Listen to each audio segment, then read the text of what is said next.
Hello students, welcome to my channel. स्वागत है आप सभी का एग्री टू कल्चर फैमिली के इस यूट्यूब चैनल पे। तो आई होप आप सभी स्वस्थ एंड मस्त होंगे। तो आज की जो क्लास होने वाली है ये है cropping system, cropping pattern and system, जो कि इकोनॉमी का दूसरा चैप्टर है। इससे पहले हम लोगों ने इकोनॉमी का इंट्रोडक्शन वाला पार्ट है उसको कवर किया। वहां पर हम लोगों ने इंपॉर्टेंट एमसीक्यू क्वेश्चंस को देखा, उसके ऑब्जेक्टिव को समझा, स्कोप को देखा, डेफिनेशन, ये सारे टॉपिक से जितना क्वेश्चन बन सकता था उसको हम लोगों ने कवर किया। उसके बाद हम लोग आज क्रॉपिंग पैटर्न एंड सिस्टम के एमसीक्यू क्लास उसके बाद आज हम लोग क्रॉपिंग पैटर्न एंड सिस्टम जो दूसरा चैप्टर रहने वाला है, आज हम लोग इसकी क्लास करेंगे। यहाँ पर हम लोग एमसीक्यू के फॉर्म में क्वेश्चन को कवर करेंगे और साथ ही साथ उससे रिलेटेड जो भी कंसेप्ट है वो नेक्स्ट स्लाइड में हम लोग क्लियर करते हुए चलेंगे। तो यहाँ पर आपको दोनों लैंग्वेज में, हिंदी और इंग्लिश दोनों में क्वेश्चन देखने को मिलेंगे। तो जो हिंदी मीडियम के विद्यार्थी है वो भी इस क्लास को देख सकते हैं। तो चलते हैं आज की क्लास में। तो इस स्लाइड में यहाँ पे देख सकते हैं कि जिन जिन स्टूडेंट को कंप्लीट सिलेबस देखना है एग्रीकल्चर का, आईबीपीएस एएफओ का सिलेबस जानना है प्री और मेंस के लिए, वो हमारे चैनल पे जाके वीडियो को देख सकते हैं। और साथ ही साथ जो एग्रीकल्चर स्कीम है, टॉप 10 एग्रीकल्चर स्कीम, इसकी भी एक सीरीज इस चैनल पे चलाया जा रहा है, जहां पे आप एग्रीकल्चर जो स्कीम वाला पोर्शन है उसको आप कवर कर सकते हैं। तो चलते हैं आज की क्लास में, देखते हैं आज का पहला क्वेश्चन। ये रहा आज का पहला question. Growing the succeeding crop before harvesting the preceding crop is known as. तो यहाँ पे सारे क्वेश्चन को आप अच्छे तरीके से समझेंगे। जिसमें पहला क्वेश्चन कह रहा है, पिछली फसल की कटाई से पहले अगली फसल बोने की प्रणाली को क्या कहते हैं। कहने का मतलब है कि जो क्रॉप हम लोग लगाए हैं, ग्रो किए हैं, उसका हार्वेस्टिंग अभी तक हुआ नहीं है। हार्वेस्टिंग से जस्ट पहले हम लोग क्या करते हैं, आने वाला जो फसल है उसकी बुआई कर देते हैं। तो ये जो क्रॉपिंग है, ये जो प्रणाली है, इसे क्या कहते हैं।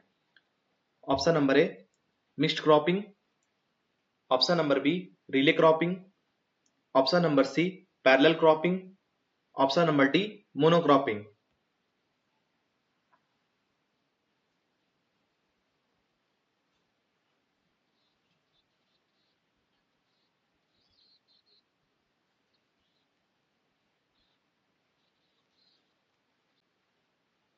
तो यहाँ पे जो सही आंसर है वो आपका हो जाएगा option number B relay cropping. तो यहाँ पे क्या कंडीशन होता है कि जो भी क्रॉप को हम लोग ग्रो करते हैं उसकी हार्वेस्टिंग से जस्ट पहले जो आने वाला सीजन का क्रॉप होता है उसकी बुआई कर देते हैं। तो ये जो सिचुएशन बनता है, ये जो प्रणाली है, ये रिले क्रॉपिंग कहलाता है। आई होप आपको पहला क्वेश्चन समझ में आ गया होगा। चलते हैं नेक्स्ट क्वेश्चन पे। नेक्स्ट है alley cropping is also known as. तो यहाँ पे एले क्रॉपिंग के बारे में क्वेश्चन पूछ रहा है कि एले क्रॉपिंग को और किस नाम से जाना जाता है। Option number A strip, option number A strip cropping, option number B relay cropping, option number C hedgerow intercropping, option number D mixed cropping.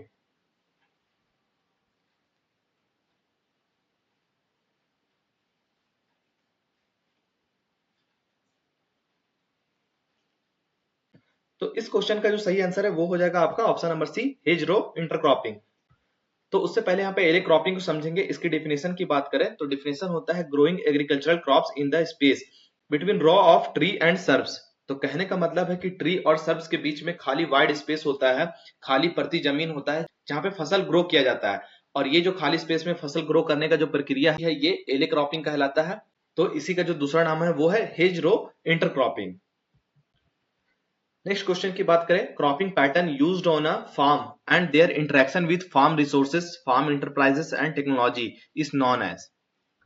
तो इस क्वेश्चन में कह रहा है किसी फार्म पर अपनाई जाने वाली फसल व्यवस्था तथा उसका फार्म संसाधनों, कृषि उद्यमों और तकनीक के साथ परस्पर संबंध किसे कहा जाता है, क्या कहलाता है। Option number A cropping system, फसल प्रणाली, option number B cropping pattern, फसल प्रतिरूप, option number C farming system, कृषि प्रणाली, option number D cropping scheme, फसल योजना।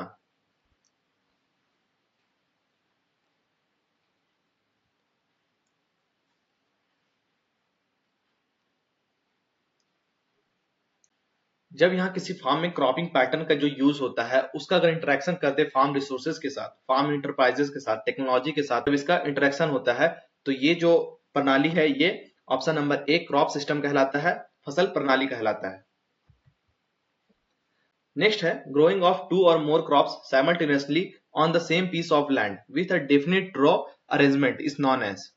तो इस क्वेश्चन को यहाँ पे समझेंगे एक ही खेत में दो या दो से अधिक फसलों को एक साथ निश्चित कतार व्यवस्था डेफिनिट रो अरेंजमेंट के साथ उगाने को क्या कहते हैं? तो यहाँ पर क्या हो रहा है कि दो या दो से अधिक क्रॉप को हम लोग ग्रो कर रहे हैं, सेम पीस ऑफ लैंड पे ग्रो कर रहे हैं और यहाँ पे डेफिनिट रो अरेंजमेंट भी रख रहे हैं। इस चीज को भी आप लोग यहाँ पे ध्यान में रखेंगे। तो इसके ऑप्शन को देखेंगे, mixed cropping, inter cropping, mixed farming, multi cropping. तो ये चारों ऑप्शन में से कौन सा इसका आंसर सही होगा?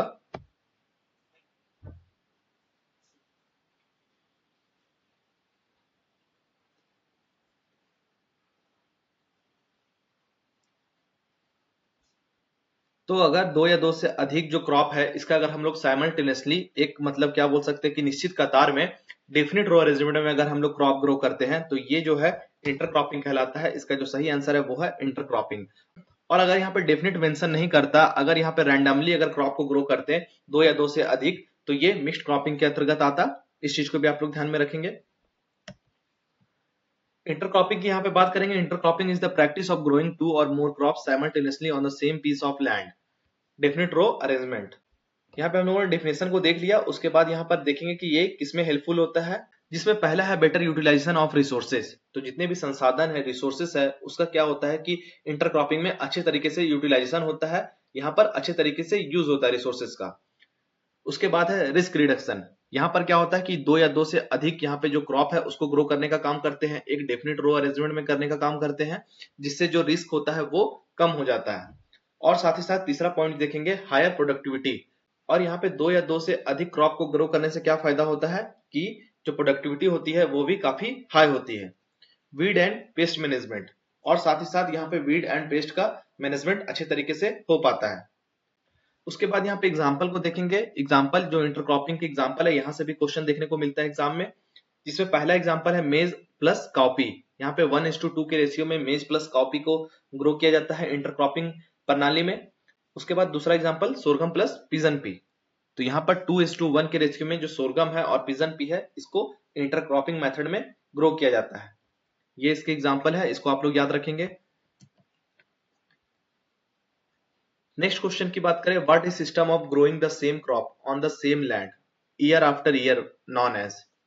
तो इस क्वेश्चन में कह रहा है एक ही भूमि पर वर्ष दर वर्ष एक ही फसल उगाने की प्रणाली को क्या कहते हैं? Option number A mixed cropping, option number B relay cropping, option number C parallel cropping, option number D monocropping.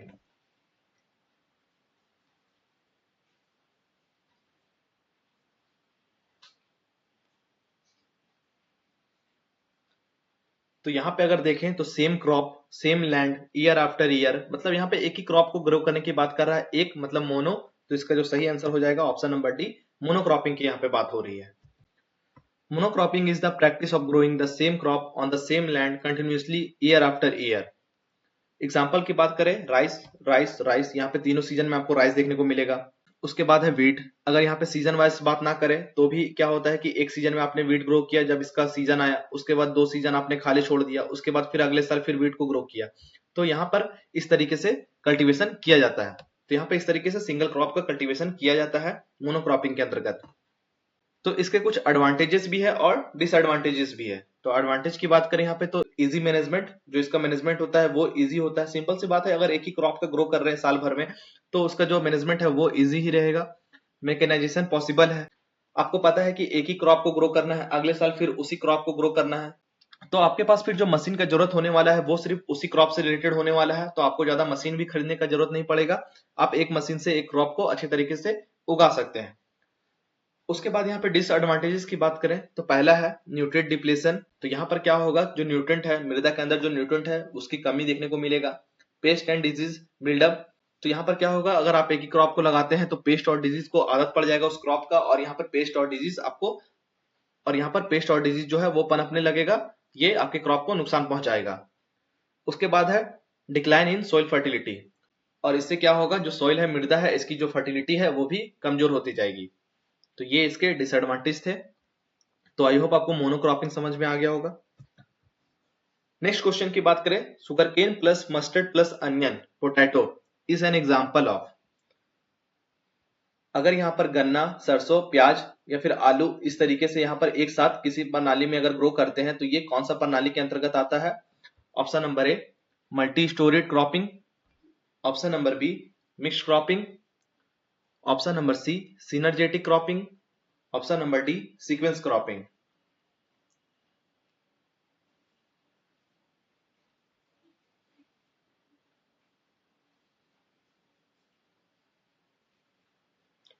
तो ये जो क्वेश्चन है ये हमेशा एग्जाम में पूछा जाता है। अगर क्रॉपिंग पैटर्न सिस्टम से अगर एग्जांपल के तौर पे क्वेश्चन पूछा जाता है तो शुगर केन प्लस मस्टर्ड वाला जो ये क्वेश्चन है इसको पूछा जाता है। इस क्वेश्चन का जो सही आंसर है वो है option number A multi storeyed cropping. तो यहाँ पे हाइट वाइज जो वर्टिकल स्पेस है यहाँ पर क्रॉप को ग्रो किया जाता है, अलग अलग क्रॉप को यहाँ पे एक साथ लिया जाता है। मल्टी स्टोरेड का सबसे अच्छा एग्जाम्पल है sugarcane plus mustard plus onion.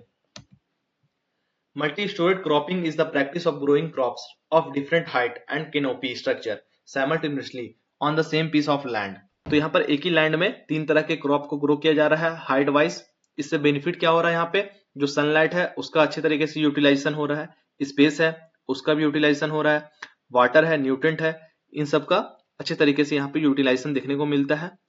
Example की बात करें जैसे कि शुगर है तो ये एक टॉल क्रॉप है, मस्टर्ड है मीडियम हाइट क्रॉप है, अनियन और पोटैटो जो है ये शॉर्ट क्रॉप एकदम से मृदा में देखने को मिलता है। ये सुटेबल माना जाता है मल्टी स्टोरेड क्रॉपिंग के लिए।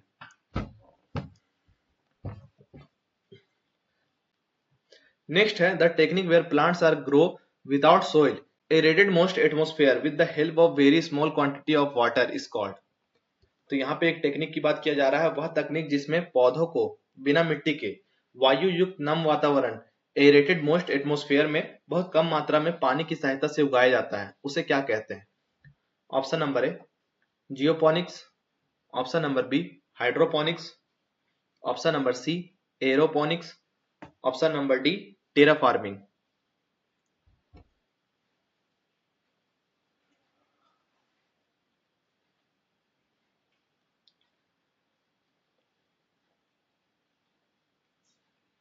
तो इस क्वेश्चन का जो आंसर है वो आप क्वेश्चन देख के ही आंसर दे पाएंगे। यहाँ पर साफ साफ लिखा हुआ है एरेटेड मोस्ट एटमोस्फेयर, जो है हवा में वायु में कम मात्रा में पानी का यूज करके जो प्लांट है उसको ग्रो किया जा रहा है, ये जो टेक्निक है ये एरोपोनिक्स कहलाता है। इसका जो सही आंसर है वो है ऑप्शन नंबर सी एरोपोनिक्स। तो यहाँ पर आप देख सकते हैं कि प्लांट को ग्रो करने के लिए कुछ टेक्निक यहाँ पे दिया हुआ है, एक तरफ है टेक्निक एक तरफ है ग्रोइंग मीडियम। जब बात करते हैं जियोपोनिक्स का तो यहाँ पे सॉइल है इसका मीडियम जहाँ पे हम लोग प्लांट को ग्रो करते हैं। हाइड्रोपोनिक्स की बात करें तो water and nutrient solution, water या फिर न्यूट्रिएंट सॉल्यूशन, वाटर में न्यूट्रिएंट मिला के सॉल्यूशन बना के वहां पर प्लांट को ग्रो किया जाता है। तो ये जो है ये हाइड्रोपोनिक्स टेक्निक कहलाता है। एरोपोनिक्स को भी हम लोगों ने देखा, एयर प्लस न्यूट्रिएंट मिक्स्ड, यहाँ पर एयर और न्यूट्रिएंट का यूज करके कम वाटर का यूज करके प्लांट को ग्रो करने का काम किया जाता है, एरोपोनिक्स कहलाता है। एक्वापोनिक्स की बात करें फिश प्लस हाइड्रोपोनिक्स, यहाँ पे हाइड्रोपोनिक्स और फिश का यूज किया जाता है एक्वापोनिक्स में।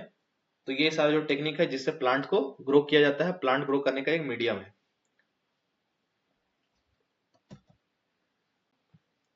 नेक्स्ट क्वेश्चन है मूंग, मेज, potato, wheat is an example of which type of cropping pattern. तो मूंग, मक्का, आलू, गेहूं किस प्रकार की फसल प्रणाली क्रॉपिंग पैटर्न का उदाहरण है? Option number A multi level cropping, option number B multi tiered cropping, option number C relay cropping pattern, option number D sequence cropping.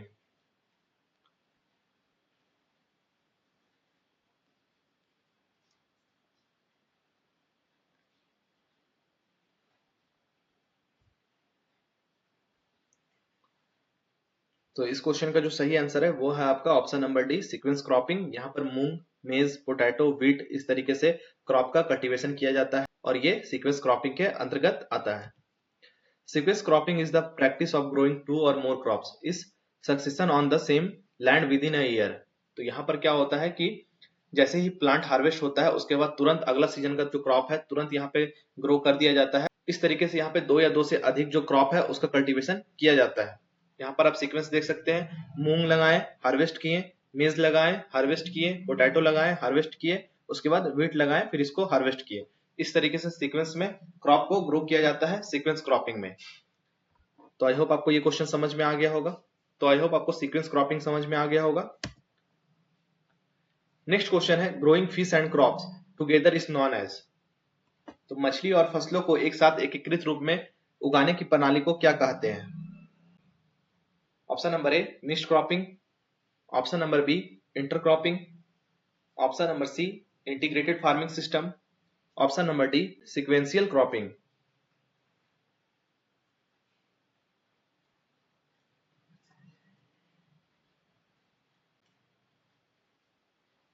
तो जब फिश और क्रॉप दोनों को टुगेदर यहाँ पे ग्रो किया जाता है, कल्टीवेशन किया जाता है, तो ये इंटीग्रेटेड फार्मिंग सिस्टम के अंतर्गत आता है। Integrated farming system (IFS) is a system in which different farm enterprises are integrated for maximum productivity and sustainability। तो यहाँ पर क्या होता है कि मैक्सिमम प्रोडक्टिविटी लेने के लिए एक साथ हम लोग crop, fisheries, live stock, poultry, horticulture, agro forestry, agriculture plus forestry, इस तरीके से कंबाइन कल्टीवेशन करते हैं, ग्रो करने का काम करते हैं। क्रॉप के साथ फिशरीज का यहाँ पे प्रोडक्शन कर दिए, क्रॉप के साथ लाइव स्टॉक का पालन कर लिए, पोल्ट्री का मैनेजमेंट कर लिए, एग्रीकल्चर के साथ फॉरेस्ट्री यहाँ पे डेवलप कर लिए। तो ये सब जो टेक्निक है ये इंटीग्रेटेड फार्मिंग सिस्टम के अंतर्गत आता है। तो अभी हम लोगों ने यहाँ पे क्रॉपिंग पैटर्न एंड सिस्टम के इंपॉर्टेंट क्वेश्चंस को कवर किया। तो यहाँ पर आप देख सकते हैं जो इकोनॉमिक इंट्रोडक्शन वाला पार्ट है क्लास 1, उसको कल हम लोगों ने कवर किया। तो जितने भी स्टूडेंट है जो इस वीडियो को देख रहे हैं और क्लास 1 को नहीं देखा अभी तक, वो हमारे चैनल में जाके क्लास 1 को देख सकते हैं। उसके बाद जो नेक्स्ट क्लास होने वाला है वो है टिलेज। टॉपिक जो रहने वाला है वो है टिलेज। यहाँ पर हम लोग टिलेज से रिलेटेड जितने भी क्वेश्चन बन सकते हैं उसको कवर करेंगे, इसके टाइप्स को देखेंगे। क्लास 3 में इन सारी चीजों को कवर करेंगे। तो थैंक यू आप सभी का क्लास में बने रहने के लिए। आज हम लोगों ने क्रॉपिंग पैटर्न एंड सिस्टम, इससे रिलेटेड जितना भी क्वेश्चन बन सकता था, इकोनॉमी का चैप्टर 2, इसको हम लोगों ने कंप्लीट किया। आई होप आपको वीडियो पसंद आया होगा। तो वीडियो को लाइक कीजिए और चैनल को सब्सक्राइब जरूर कीजिए। Thank you.